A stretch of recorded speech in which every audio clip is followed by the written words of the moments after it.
Hello साथियों, welcome to planet 4। आप सभी को प्लेनेट 4 विक्रम का नमस्कार। ध्यान दीजिए, अब लड़ाई सिर्फ सरहद पर नहीं होगी, अब दुश्मन की बर्बादी आसमान से बरसेगी।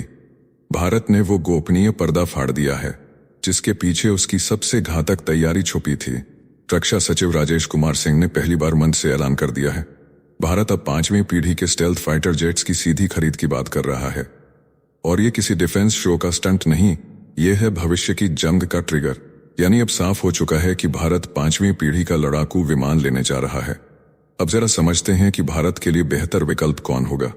इसका जवाब मैं आपको वीडियो के अंत तक क्लियर करने की कोशिश करूंगा। लेकिन यह खबर सुनते ही आप लोगों के मन में अमेरिका का F-35 खरीदने के लिए जोश जग गया होगा। लेकिन देखिए, अमेरिका का F-35 लड़ाकू विमान तकनीकी रूप से अत्याधुनिक जरूर है, लेकिन इसके साथ आने वाली शर्तें भारत की स्वतंत्रता पर बड़ा बंधन डाल देती हैं। अमेरिका इस विमान को केवल उन्हीं देशों को देता है जो उसके रणनीतिक सहयोगी होते हैं और उसे एंड यूजर निगरानी प्रणाली के अंतर्गत रखते हैं। यानी अगर भारत F-35 लेता है तो भारत को यह बताना पड़ेगा कि वह इस विमान का उपयोग कब, कैसे और कहां कर रहा है। इतना ही नहीं, इसके साथ अमेरिका की THAAD मिसाइल प्रणाली यानी थर्ड एयर डिफेंस सिस्टम को भी अपनाना होगा। और अमेरिका इसे लेने के लिए भारत पर दबाव बनाएगा जो भारत के मौजूदा S-400 रक्षा तंत्र के साथ मेल नहीं खाती। इससे भारत की वायु रक्षा में बड़ा छेद बन जाएगा। अब जरा समझिए कि इससे भारत के वायु रक्षा क्षेत्र में बड़ा छेद कैसे बन जाएगा।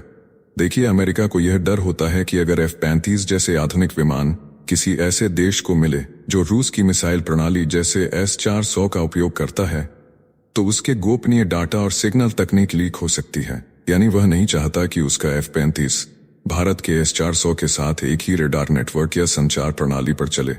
इसलिए वह भारत पर दबाव बनाएगा कि S-400 हटाओ और पहले हमारा थार्ड खरीदो। थार्ड एक अलग तकनीक पर आधारित प्रणाली है और इसके संचालन, रडार नेटवर्क, डेटा लिंक और कमांड सिस्टम S-400 से मेल नहीं खाते। अब सोचिए, अगर भारत F-35 लेता है तो थार्ड भी लेना होगा। ऐसे में भारत के पास दो अलग अलग देशों की दो महंगी और शक्तिशाली रक्षा प्रणालियां होंगी, लेकिन ये एक दूसरे से बात नहीं कर पाएंगी, यानी इनका आपसी समन्वय नहीं हो पाएगा। इसका सीधा असर यह होगा कि यदि दुश्मन एक साथ दो अलग अलग ऊंचाइयों से हमला करता है तो दोनों सिस्टम एकजुट होकर प्रतिक्रिया नहीं दे पाएंगे और उस बीच भारत की वायु रक्षा कवच में मृत क्षेत्र या ब्लाइंड स्पॉट बन जाएगा, जिसे हम बड़ा छेद कहते हैं। ऐसे में भारत के कई बड़े शहर खतरे में पड़ सकते हैं। अभी भी आप में से कुछ लोगों के मन में सवाल होगा कि क्या भारत F-35 और S-400 दोनों एक साथ ऑपरेट नहीं कर सकता। तकनीकी रूप से देखा जाए तो हाँ, भारत F-35 और S-400 दोनों खरीद सकता है, लेकिन उन्हें एक साथ और प्रभावी रूप से इस्तेमाल नहीं कर सकता। कारण यह है कि अमेरिका और रूस की रक्षा प्रणालियां एक दूसरे की भाषा नहीं समझती। उनके रेडार सिग्नल, डाटा लिंक और कमांड सिस्टम अलग अलग हैं और उन्हें जोड़ना न केवल मुश्किल है बल्कि असंभव जैसा है। इसके अलावा अमेरिका IF आइडेंटिफिकेशन फ्रेंड और फो यानी मित्र या शत्रु की पहचान प्रणाली को साझा नहीं करता, जिससे F-35 भारत की S-400 प्रणाली के लिए खुद खतरा बन सकता है। अगर युद्ध में दोनों प्रणाली सक्रिय हो जाएं, तो आपसी टकराव या भ्रम की स्थिति उत्पन्न हो सकती है। इतना ही नहीं, अमेरिका F-35 के साथ आने वाले एंड यूजर निगरानी अनुबंध के तहत यह भी शर्त रखता है कि भारत किसी तीसरे देश की तकनीक के साथ इस जेट को लिंक नहीं कर सकता। यानी भारत चाहेगा तो भी S-400 और F-35 का तालमेल नहीं बिठा सकता। F-35 लेना ऐसा होगा जैसे भारत अमेरिका की शर्तों पर चले, जो भारत जैसे स्वाभिमानी और बहुध्रुवीय कूटनीति अपनाने वाले देश के लिए सही नहीं है। हाँ, लेकिन मैं यह साफ कह सकता हूं कि F-35 एक जबरदस्त 5th जनरेशन लड़ाकू विमान है जो युद्ध माहौल में अपनी काबिलियत साबित कर चुका है। अब आप सोच रहे होंगे कि अगर भारत F-35 नहीं ले पाएगा तो उसके पास एक ही विकल्प बचा है, सुखोई 57। रूस का सुखोई 57 विमान भारत के लिए एक और विकल्प है, लेकिन इसकी भी अपनी चुनौतियां हैं। जब भारत ने वर्ष 2018 में FGFA परियोजना से हटने का निर्णय लिया था, तब कारण यह था कि इस विमान की स्टेल्थ क्षमता उतनी प्रभावशाली नहीं थी और इसके डिजाइन में कई तकनीकी कमियां थीं।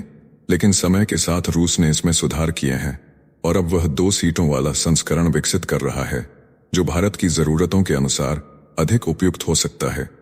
यह विमान भारत की नेटवर्क युद्ध प्रणाली ड्रोन नियंत्रण और डाटा संलयन जैसी आधुनिक तकनीकों के साथ बेहतर तालमेल बना सकता है। इसके साथ भारत को तकनीकी हस्तांतरण भी मिल सकता है, जो आत्मनिर्भरता की दिशा में बड़ा कदम होगा। हालांकि इसकी विश्वसनीयता अभी पूरी तरह सिद्ध नहीं हुई है। हालांकि देखिए, रक्षा सचिव ने यह नहीं बताया है कि भारत कौन सा लड़ाकू विमान लेगा। ऐसे में F-35 को पूरी तरह टाला भी नहीं जा सकता। लेकिन मैंने आपको बता दिया कि अगर भारत F-35 लेता है तो उसके बाद कौन कौन सी दिक्कतें आ सकती हैं। लेकिन इतना जरूर है कि भारत 5वीं पीढ़ी का लड़ाकू विमान लेने जा रहा है। इस धमाके भरे ऐलान की टाइमिंग भी जान लीजिए। भारत की वायुसेना अभी 31 स्क्वाड्रन पर चल रही है, जबकि जरूरत है 42 की। इधर चीन J-20 और J-35 जैसे अदृश्य फाइटर LAC पर तैनात कर चुका है, और पाकिस्तान तो दिसंबर 2025 तक 40 J-35 विमान खरीदने की प्लानिंग कर चुका है। लेकिन अब भारत का जवाब सीधा और खतरनाक है। 5th जनरेशन टेक्नोलॉजी के साथ सीधा स्काई वॉर। अगर आप मुझसे पूछते हैं कि भारत को कौन सा 5th जनरेशन फाइटर जेट लेना चाहिए, तो भारत को न तो F-35 के झांसे में आना चाहिए और न ही बिना शर्तों के सुखोई Su-57 को अपनाना चाहिए। सबसे बुद्धिमानी भरा रास्ता है भारत और रूस के पुराने FGFA मॉडल को एक नई सोच और रणनीति के साथ फिर से शुरू करना। और अब तो यह बात कई मीडिया रिपोर्ट्स में भी सामने आ रही है। FGFA यानी 5th generation fighter aircraft model की बुनियाद रूस के Su-57 लड़ाकू विमान पर आधारित है। लेकिन भारत को जो विमान पेश किया जा रहा है वह कोई साधारण Su-57 नहीं, बल्कि उसका 2 सीटों वाला विशेष संस्करण ट्विन सीटर वेरिएंट है। रूस ने इस वेरिएंट की योजना वर्ष 2021 में बनाई थी और फिर 2023 में इसका पेटेंट फाइल किया, जिसमें साफ लिखा गया कि यह विमान भारत जैसे साझेदार देशों की जरूरतों के मुताबिक तैयार किया जाएगा। इसमें 2 पायलट होंगे, एक विमान की उड़ान और लड़ाई पर ध्यान देगा, जबकि दूसरा मिशन कंट्रोल, ड्रोन संचालन और नेटवर्क युक्त युद्ध प्रणाली का संचालन करेगा। यह विमान भविष्य में रूस के ओखोटनिक जैसे मानव रहित ड्रोनों को भी नियंत्रित करने की क्षमता रखेगा। भारत को इस समय जिस प्रकार का लड़ाकू विमान चाहिए, उसमें केवल स्टेल्थ तकनीक ही नहीं, बल्कि बहुस्तरीय युद्ध संचालन। अमेरिका का F-35 एकल सीट वाला है, तकनीक साझा नहीं करता और पूरी तरह अमेरिका पर निर्भर बनाता है। लेकिन रूस का यह 2 सीटों वाला उन्नत Su-57 भारत को साझा निर्माण, तकनीक हस्तांतरण और रणनीतिक स्वतंत्रता तीनों प्रदान कर सकता है। इसके साथ भारत अपने तेजस, सुखोई 30 MKI और आने वाले MCA प्रोजेक्ट से बेहतर तालमेल बना सकता है। इतना ही नहीं, इस परियोजना में भारत निर्माण प्रक्रिया में भी भागीदार बन सकता है, जिससे देश के अंदर नौकरियां, तकनीकी विकास और रक्षा उत्पादन को सीधा लाभ मिलेगा।